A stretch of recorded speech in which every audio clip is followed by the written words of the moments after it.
Hello नमस्कार दोस्तों, स्वागत है आप सभी का आपके अपने चैनल में। तो दोस्तों आज के इस वीडियो में हम लोग बात करने वाले हैं उसी कंप्यूटर की अगली क्लास को आगे हम लोग जारी करने वाले हैं। जैसे कि मैंने पहले लेक्चर में आप लोगों को जो है कंप्यूटर का जो है हिस्ट्री पढ़ाया था।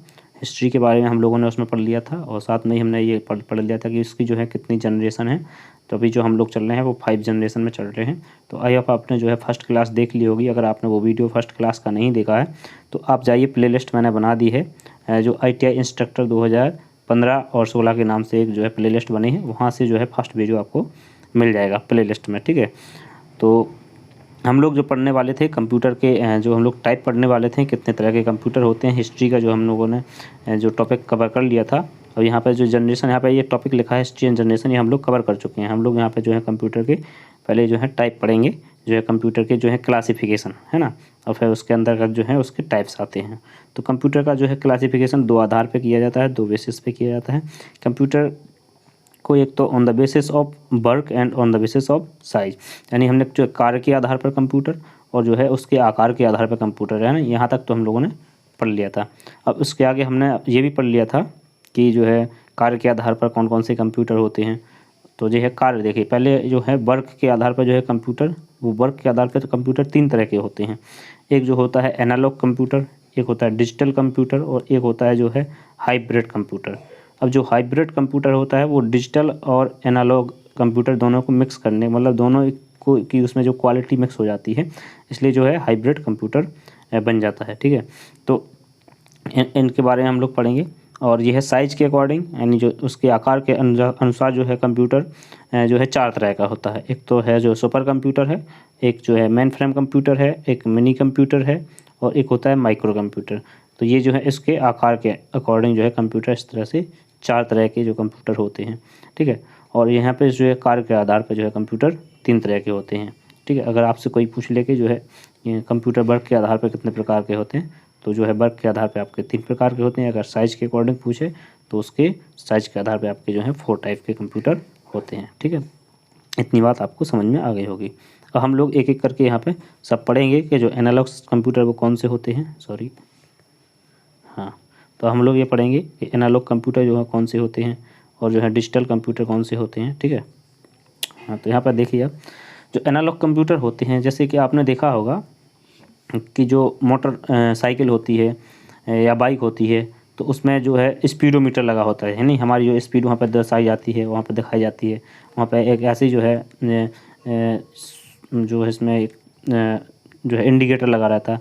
वो इंडिकेटर ऐसे चारों तरफ जो है घूमता रहता है और हमको जो है इंडिकेट करता रहता है ना कि जो हमारी बाइक कितनी स्पीड से चल रही है। तो ये जो यहाँ पे जो बताता है, ये जो इंडिकेटर होता है, यानी यहाँ पे कोई डिजिटली प्रदर्शन नहीं होता है, यानी आपको यहाँ पे ये डिजिट नहीं दिखाएगा कि जो है कितने आपकी जो स्पीड कितनी है। यहाँ पर लिखा रहेगा कि 25 है, यहाँ पर 30 है, 40 है, 50 है, 70 की स्पीड है, 80 की स्पीड, 90 की स्पीड, जो भी आपको यहाँ पर इस जो है आपको इंडिकेटर के द्वारा दिखाया जाता है। ठीक है, तो जो इस तरह का जो यहाँ पर एक तरह का जो है एक कंप्यूटर होता है, इसको बोलते हैं जो है एनालॉग कंप्यूटर। जैसे देखिए यहाँ पर दिया गया है, analogue computer is use for the measuring physical phenomenas. इसका उपयोग जो है फिजिकल फेनोमेनास को यूज़ करने के लिए इसका उपयोग किया जाता है। जैसे कि वेलोसिटी यानी वेग को मापने के लिए, प्रेशर यानी दाब को मापने के लिए, वोल्टेज यानी कि जो है विभव को मापने के लिए, और टेम्परेचर यानी ताप को मापने के लिए, एंड मैकेनिकल और इलेक्ट्रिकल क्वांटिटीज़, और जो है यांत्रिक और विद्युत ये जो है राशियाँ, उनको मापने के लिए जो है इन एनालॉग जो है कंप्यूटर का उपयोग किया जाता है। इसके एग्जांपल जैसे दिया है, एक तो थर्मोमीटर से हम क्या करते हैं, टेम्परेचर मापते हैं, ताप मापने के लिए हम थर्मोमीटर का उपयोग करते हैं। जो स्पीडोमीटर होता है, स्पीडोमीटर से हम स्पीड मापने के लिए इसका उपयोग करते हैं। पेट्रोल पंप पे जो इंडिकेटर लगा रहता है कि आपका जो पेट्रोल कितना भर रहा है, वहीं पे जो आपका जो है प्राइस दिखाया जा रहा होगा, तो वो जो है यहाँ पे इंडिकेटर लगाता है, वो होता है, वो भी एक एनालॉग जो है आपका कंप्यूटर होता है। और जो आपका मल्टीमीटर हुआ, बैरोमीटर हुआ, दाब मापने के लिए जो बैरोमीटर का उपयोग किया जाता है, तो वो बैरोमीटर हुआ, मल्टीमीटर हुआ। तो ये सब इस तरह के जो भी डिवाइस होते हैं उनको जो है एनालॉग कंप्यूटर कहते हैं और वो एनालॉग कंप्यूटर होते हैं। ठीक है, अब आते हैं जो है डिजिटल कंप्यूटर कौन से होते हैं। ठीक है, this computer is perform calculation and logical operations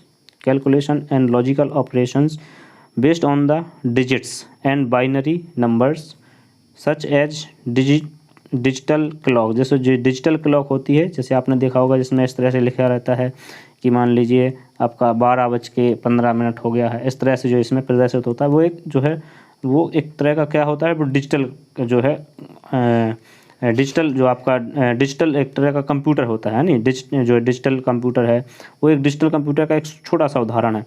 तो इसी के अंतर्गत जो आपके यहाँ सुपर कंप्यूटर आते हैं, इसी के अंतर्गत जो आपका है मेन फ्रेम कंप्यूटर आते हैं, मिनी कंप्यूटर, माइक्रो कंप्यूटर, ये सब जो आपके डिजिटल कंप्यूटर के कैटेगरी में आते हैं, है ना। तो ये सब जो भी आप मोबाइल आप जो आप चला रहे हैं, यूज़ कर रहे हैं, वो आपका एक डिजिटल कंप्यूटर का एक छोटा रूप है ना। तो ये सब आपके डिजिटल कंप्यूटर के अंतर्गत ही आते हैं। इसके बाद आता है एक हाइब्रिड कंप्यूटर, है ना, जो अपन वर्क के अकॉर्डिंग बढ़ रहे हैं, हाइब्रिड कंप्यूटर। जी हाइब्रिड कंप्यूटर जो this computer is combination of analogue and digital computers. तो ये जो कंप्यूटर होता है, जो ये एनालॉग कंप्यूटर और जो है डिजिटल कंप्यूटर, दोनों का जो क्या होता है, एक कॉम्बिनेशन होता है। And this computer is used for the medical purpose. इसका उपयोग जो है हम लोग अस्पतालों में करते हैं, सच है, जैसे कि जो है ईसीजी मशीन हुई, है ना, ईसीजी मशीन हुई, या जो आपकी है एमआरआई हुई, एमआरआई होना, या आपका जो है सीटी स्कैन हुआ, है ना, सॉरी, जो आपका सीटी स्कैन हुआ, वो सब जो है आपकी जो मशीनें होती हैं वो सब आपकी जो है हाइब्रिड कंप्यूटर कहलाती हैं। सीटी स्कैन में क्या, उसमें जो है आपका जो उसमें जैसे मान लीजिए उसने आपका सीटी स्कैन कर लिया, उसमें आपके डाटा को ले लिया, फिर उसमें क्या है, पहले डाटा को आपकी उसमें चीज़ें मापता है, आपका ब्लड प्रेशर क्या है, आपका जो है खून का लेवल क्या है, इन सब चीज़ों को मापता है, और फिर उन सब चीज़ों को मापने के बाद कैलकुलेशन करने के बाद फाइनल परिणाम देता है कि आपको जो है क्या किस चीज़ की प्रॉब्लम है। तो उसमें क्या है, आपका जो है एक लॉजिकल जो है ऑपरेशन हो रही है, साथ में उसमें जो है मेजरमेंट भी हो रहा है। तो उसमें जो है आपका एनालॉग कंप्यूटर और डिजिटल कंप्यूटर दोनों का जो है उसमें कार्य कर रहा है, इसलिए वो हो जाता है आपका हाइब्रिड कंप्यूटर। ठीक है, तो आई होप आपको जो है एनालॉग कंप्यूटर, डिजिटल कंप्यूटर और हाइब्रिड कंप्यूटर में जो है डिफरेंस पता चला होगा, और ये पता चला होगा कि जो है ये कंप्यूटर कौन से होते हैं, और किन्हें एनालॉग कंप्यूटर और किन्हें डिजिटल कंप्यूटर और कौन से हाइब्रिड कंप्यूटर कहते हैं। अब हम लोग पढ़ते हैं इसमें आगे जो जो हम लोग पढ़ते हैं फिर जो डिजिटल कंप्यूटर के अंतर्गत जो यहाँ पे हमने अभी जो इसके साइज़ के अकॉर्डिंग पढ़े थे कि जो super computer, main frame computer, mini computer और माइक्रो कंप्यूटर, उनके बारे में। ठीक है,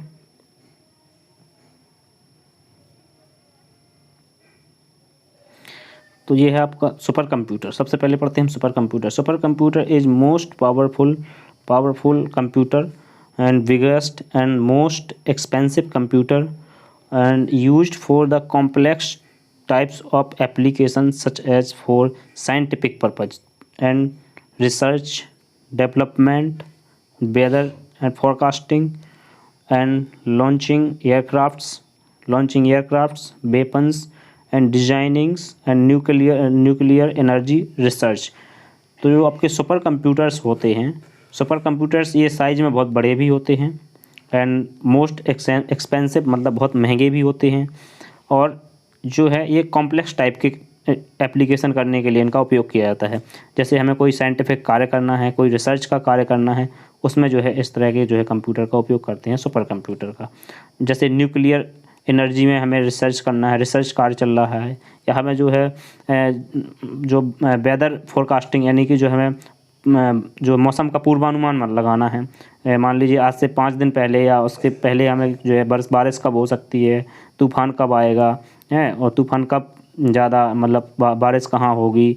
तो ये सब चीज़ों का हमें पहले से पूर्वानुमान लगाने के लिए जो हम कंप्यूटर करते हैं, जो कंप्यूटर उसमें उपयोग करते हैं, उनमें जो कैलकुलेशन करते हैं, उसमें जो ऑपरेशंस करते हैं, वो सब कंप्यूटर जो है सुपर कंप्यूटर होते हैं, और बहुत एक्सपेंसिव महंगे कंप्यूटर होते हैं, बड़े कंप्यूटर होते हैं। इस तरह से जो हम सैटेलाइट में जो कंप्यूटर यूज़ करते हैं, सैटेलाइट की गति मापने के लिए, या हम यहाँ से जो है पृथ्वी की दूरी मापने के लिए जो सैटेलाइट में जो कंप्यूटर होते हैं, वो सब तरह जितने भी वो कंप्यूटर होते हैं सुपर कंप्यूटर्स होते हैं। अब इसमें जो है इंडिया का जो फर्स्ट सुपर कंप्यूटर था वो था परम 8000, है ना। वो जो परम 8000 वो आपका जो है सुपर कंप्यूटर था भारत का, जो कि डिज़ाइन किया था CDAC company, centre for development of advance computing, जो सीडेक का फुल फॉर्म है। तो इसको सीडेक ने इसको डेवलप किया था। ये जो परम 8000 कंप्यूटर था, ये याद रखना, ये पूछा जाता है एग्ज़ाम में। और जो इम्पोर्टेंट चीज़ें होगी मैं आपको बताता जाऊंगा बीच बीच में कि जो ये चीज़ इम्पोर्टेंट है इसको याद रखना। और एक चीज़, आप लोग जो है लेक्चर जो पूरा नहीं देखते हैं, मैंने जब मान लीजिए आप लेक्चर अपलोड कर दिया है तो इसको आप लोग पूरा देखिए, जब भी आपकी चीज़ें क्लियर होंगी, है ना। पूरा शुरू से लास्ट तक देखिए, क्योंकि मुझे पता चल रहा है, मैंने अभी उसमें देखा था अपने जो है कि जो आप लोग लेक्चर देख नहीं रहे हैं। एक तरफ कहते हैं कि आप हमें पढ़ाना शुरू कीजिए, पढ़ाते हैं तो आप लेक्चर जो पूरा नहीं देख, मुझे मोटिवेशन मिलता है, मैं आपको अच्छे से बार बार आपको वीडियो प्रोवाइड करूँगा अच्छे से, है ना। तो वो सब करना आपको, वो आपकी जिम्मेदारी है। यहाँ पे जो हम लोग पढ़ रहे थे कि India's fastest super computer is Pratyush and मेहर।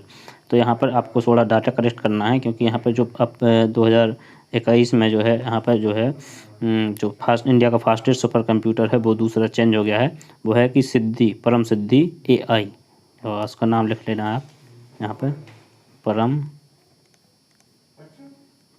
परम सिद्धि,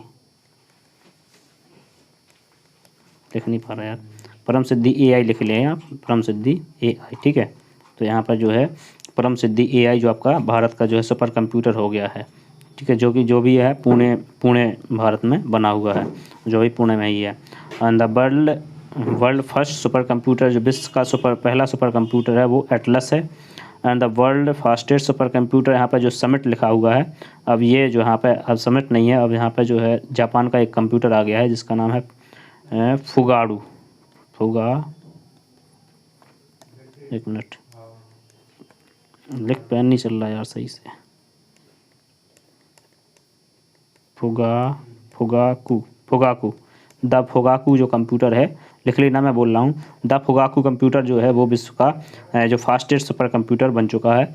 और ये जो है यहाँ से हट गया है। तो यहाँ पर आपको इतना, ये सुपर कंप्यूटर, यहाँ पर कुछ सुपर कंप्यूटर्स के जो एग्जांपल दिए हैंगे, जैसे आदित्य हुआ, क्रे एक्स C30 हुआ, HP अपोलो 6000 हुआ, ये है परम युवा सेकंड, ये सब सुपर कंप्यूटर्स के एग्जांपल्स हैं।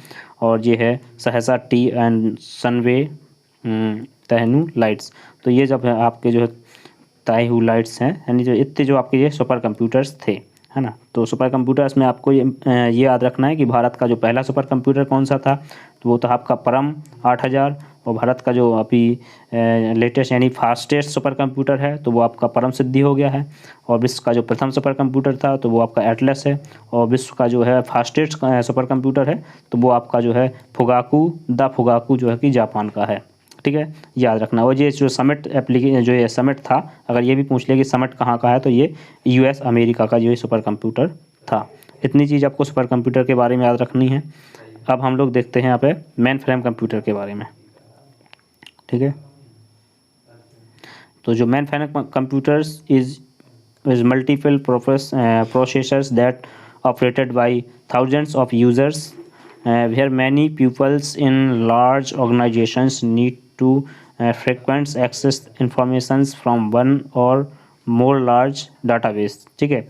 ये इस तरह के जो कंप्यूटर्स होते हैं वो डाटाबेस में ज़्यादा यूज होते हैं। जैसे कि जो आपकी बड़ी बड़ी जो कंपनीज होती हैं, ठीक है, जो कि क्या होते हैं, सेल्स मार्केटिंग वाली जो कंपनी होती है ना, उन लोगों को जो डाटाबेस बना के रखना पड़ता है बहुत सारे जो है कस्टमर्स का। तो वहाँ पर जो है इस तरह के जो मेन फ्रेम कंप्यूटर्स हैं उनका उपयोग किया जाता है सेल्स मार्केटिंग में।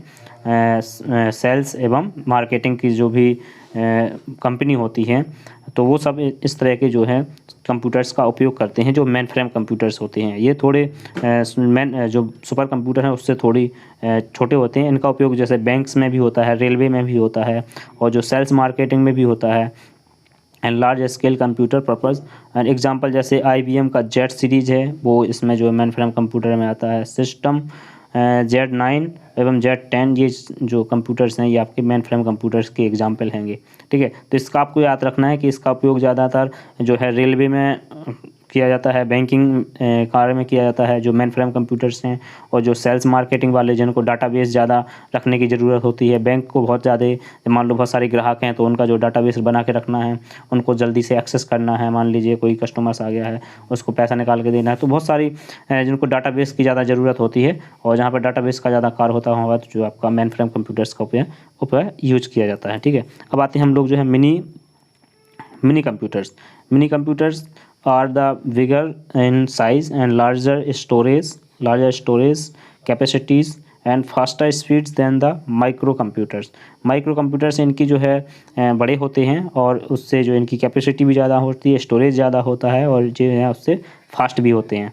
जो है माइक्रो कंप्यूटर से फास्ट जो है मिनी कंप्यूटर्स होते हैं। And it supports multi users. Computer operates by जो है 4 से 200 जो यूजर्स तक के लिए जो है इसका एक साथ उपयोग किया जा सकता है एक कंप्यूटर से। And this computer use for the small business purpose industry process. तो इसका उपयोग जो है छोटे छोटे संस्थान जो होते हैं उनमें इसका उपयोग किया जाता है। जैसे कि स्कूल हुआ, स्कूल में कोई जो स्टूडेंट्स का डाटा रखना है, या जो आपका है छोटी किसी का शॉप हुआ तो शॉप में जो है आपको सेल परचेज का काम करना है छोटी शॉप्स में, तो वहाँ पर जो है इस तरह के जो है मिनी कंप्यूटर्स आपको देखने को मिल जाएंगे। छोटे छोटे शॉप्स में मिनी कंप्यूटर्स का जो है आपको यूज सामने देखने को मिल सकता है। तो ये आपके मिनी कंप्यूटर्स हो जाएंगे। बस आपको इसमें जो है इसके एग्जांपल और याद रखना है, जैसे पीडीपी हुआ, पीडीपी 8, आईबीएम का सिस्टम 3 और एचपी का जो है 3000 जो कंप्यूटर है, वो सब आपके जो है इसमें मिनी कंप्यूटर के अंतर्गत आते हैं। अब इससे भी छोटे जो आते हैं मिनी, जो यहाँ पर मिनी लिख गया है, ये गलत काट लेना, यहाँ पे लिख लेना माइक्रो लिख लेना, है ना, जो है माइक्रो, ठीक है। तो जो माइक्रो कंप्यूटर है, micro computers are small size computer for the personal use. और ये जो है पर्सनल यूज़ के लिए छोटा कंप्यूटर होता है, जैसे कि पीसी होता है, वो सब इसमें आता है, माइक्रो कंप्यूटर्स में आता है। And these computers use in home, इनका उपयोग जो हम लोग घर में ऑफिस में करते हैं, स्कूल, पब्लिक प्लेस। जैसे मैंने अभी वो वाला एग्जांपल बताया कि इसे स्कूल में किया था, वहाँ पे जैसे मान लीजिए कोई बड़ा बड़ा कॉलेज है तो वहाँ पे बहुत डाटा यूज करने के लिए जो है उसका उपयोग किया जाता है। जबकि उनका उपयोग आपको स्कूल में भी मिल जाएगा, और जो है इनका उपयोग जो आपको जो है माइक्रो कंप्यूटर्स हैं, इनका उपयोग भी स्कूल में मिल जाता है, ऑफिस में हुआ, पब्लिक प्लेस में हुआ, और जो हम लोग घर में जैसे पर्सनल कंप्यूटर कहलाता है पीसी, या जो है लैपटॉप हुआ, डेस्कटॉप हुआ, ये सब इसमें जो माइक्रो कंप्यूटर में आते हैं। ये क्वेश्चन पूछा भी जाता है कि जो डेस्कटॉप होता है वो किस कंप्यूटर के अंतर्गत किस श्रेणी में आता है, तो वो आपका माइक्रो कंप्यूटर में आता है, आपको इतना याद रखना है। लैपटॉप भी आपका ऐसी माइक्रो कंप्यूटर की जो है श्रेणी में आता है। और जो पोर्टेबल कंप्यूटर भी होता है, लैपटॉप कहीं भी लेके जा सकते हैं, पाम टॉप हुआ जो भी आप ले सकते हैं। और पीडीए हुआ आपका पर्सनल डिजिटल असिस्टेंट जिसको बोलते हैं पीडीए। तो ये इस तरह के जो कंप्यूटर जिसमें मतलब हम डाटा स्टोरेज कर सकते हैं, या एड्रेस इन्फॉर्मेशन, कैलेंडर, ये सब चीज़ें, ब्लूटूथ की जानकारी अपना जो है, तो वो जो आपके पीडीए में होते हैं, यानी पीडीए जो है आपका पर्सनल डिजिटल असिस्टेंट होते हैं। तो वो आपके सभी जो इस तरह के जितने भी जो कंप्यूटर्स के एग्जांपल दिए हैं वो आपके माइक्रो कंप्यूटर्स के अंतर्गत आते हैं। उसी में अब जो आपका स्मार्टफोन है, स्मार्टफोन भी आपका एक तरह का एक कंप्यूटर ही है ना, तो ये भी आपका जो है इसी के अंतर्गत आता है, माइक्रो कंप्यूटर के अंतर्गत, ठीक है। तो ये हमने अब जो है कंप्यूटर्स के सारे टाइप्स पढ़ लिए हैं, उसके according to work and according to size के अकॉर्डिंग 4 प्रकार के, और जो डिजिटल कंप्यूटर होते हैं उन्हीं को साइज के अकॉर्डिंग भी बोलते हैं, और जो है वर्क के अकॉर्डिंग जो आपके 3 तरह के हमने जो कंप्यूटर यहाँ पे पढ़ लिए हैं। तो इसमें से जो इम्पोर्टेंट चीज़ें हैं वो आपको मैंने बता दी हैं, क्या क्या चीज़ें याद रखना है और इनका यूज क्या क्या है, बस यूज इनके याद रखना आप, और इनका जो है श्रेणी में कौन सा कंप्यूटर कहाँ आता है, और इनके एक आध दो एग्जाम्पल याद रखना, बस इतनी चीज़ें इसमें याद करने लायक हैं, बाकी आपकी सब। हाँ तो दोस्तों इस वीडियो में हम लोग इतना ही रखते हैं, क्योंकि जो है वीडियो लंबा बड़ा हो जाएगा, क्योंकि वैसे भी आप लोग वीडियो को पूरा नहीं देखते हैं। तो वीडियो को कैसा लगा ये ज़रूर बताना कमेंट करके, और अगर आपको वीडियो अच्छा लगा, पसंद आया है तो वीडियो में बताना, और मैं आपके जो है कमेंट देख के मोटिवेट होता हूं, और जो है आपके लिए फिर मैं रेगुलर वीडियो रखूंगा। अगर आप लोग जितनी ज़्यादा अच्छा आपका रिस्पांस आएगा उतनी ज़्यादा मैं आपके लिए रेगुलर वीडियो अपलोड करता रहूँगा, रेगुलर वीडियोस बना के। और आपको मैंने जब कहा है मैं कि आपको पूरा है जो इसका सिलेबस करवाऊँगा तो करवाऊँगा। आप लोगों को बस कंटिन्यूटी बना के रखनी है, आपको पूरी वीडियो देखना है, और जो आपको अपना रिस्पांस ज़रूर देना है। अगर आपने वीडियो देखा है पूरा तो आपको रिस्पांस ज़रूर देना है, जैसे कि मैंने पहले कहा है। आपके रिस्पांस को देख के मैं मतलब थोड़ा बहुत, क्योंकि हम भी डिमोटिवेट होते हैं, आप लोग भी मतलब कभी कभार तो डिमोटिवेशन आ जाता है, लगने लगता है कि वीडियो डाल रहे हैं, पता है नहीं कि आपको पसंद आ रहा है कि नहीं आ रहा है, तो थोड़ा कमेंट करके बता दिया करो कि हमें वीडियो पसंद आ रहा है, अच्छा लग रहा है, या अच्छा पढ़ा रहे हैं या नहीं पढ़ा रहे हैं। अगर कुछ हम आपको मेरी कुछ कमी भी आपको लग रही हो तो कमी करके भी नीचे बताया करो कि सर आप इसको ऐसे बताइए या इसको यहाँ पे सुधार कीजिए, तो मैं वहाँ पे भी करूँगा, है ना। क्योंकि कोई भी व्यक्ति जो अपने आप में पूर्ण नहीं होता है, चाहे मैं हूँ, आप हूँ, कोई भी हो संसार का। तो वीडियो कैसा लगा ज़रूर बताएं, और दोस्तों इस वीडियो में इतना ही, और नेक्स्ट वीडियो में हम अब इसके जो है MCQ करेंगे। इसके जो हमने अभी इतना जो पढ़ लिया है उसका हम अब एक MCQ का वीडियो लाएंगे। वो MCQ का वीडियो आप पूरा देख लीजिएगा तो आपका जो है ये टॉपिक पूरा क्लियर हो जाएगा। इसके बाद हम जो है नेक्स्ट टॉपिक करेंगे। चलिए मिलते हैं अगली वीडियो में, तब तक के लिए नमस्कार, धन्यवाद।